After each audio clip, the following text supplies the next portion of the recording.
Bonjour à vous tous, ici présents physiquement et plus nombreux en distanciel. Je suis très heureux de vous accueillir dans cet amphithéâtre d'Agridé et d'introduire cette conférence. Le cas poulet a été choisi par Yves Le Morvan pour illustrer la situation à date de la souveraineté alimentaire, titre accompagné du signe d'interrogation. Sous l'animation d'Yves, un groupe de travail a réuni pendant presque un an des experts compétents de toutes disciplines autour du cas poulet. Exemple concret, délibérément choisi à l'époque pour illustrer la nécessaire interrogation à propos de la souveraineté alimentaire. C'est l'objet principal de la note publiée en décembre dernier. Les échanges organisés aujourd'hui poursuivront l'enrichissement de ces réflexions.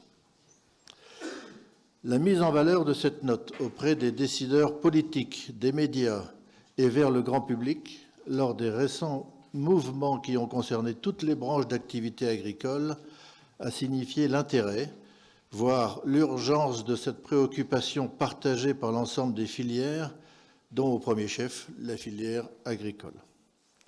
Ces mouvements d'alerte, voire pour certains de colère de ne pas être entendus, ont placé la souveraineté alimentaire au cœur des préoccupations tout en réclamant une meilleure reconnaissance des acteurs oubliés qui font la production. L'ADN d'Agridé est au cœur de cette réflexion autour de la souveraineté. Au-delà du cas poulet, elle concerne tous les métiers et filières agricoles, dont certains sont bénéficiaires du potentiel du savoir-faire français, y compris l'exportation, ce qu'il nous faut encourager, bien sûr, et d'autres pénalisés par des manques de compétitivité structurelle, mal protégés par un minimum de protection concurrentielle. D'une façon générale, il ne s'agit pas de suggérer des mesures de soutien pour les uns ou de freiner les capacités de projection extérieure des plus performants.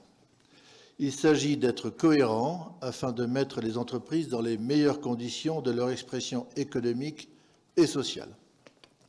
Agridé souhaite favoriser les projets pour des entreprises agricoles en situation de rentabilité, attentives à la pérennité de leurs propres actions sur le plan social, sociétal et environnemental, en inscrivant ainsi tous les acteurs concernés en situation de durabilité.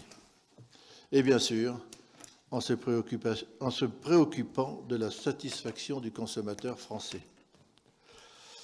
Place maintenant au débat. Merci à tous les intervenants de nous éclairer par vos expériences, connaissances et de nous aider à proposer les bonnes orientations. Jean-Michel, je vous laisse la parole.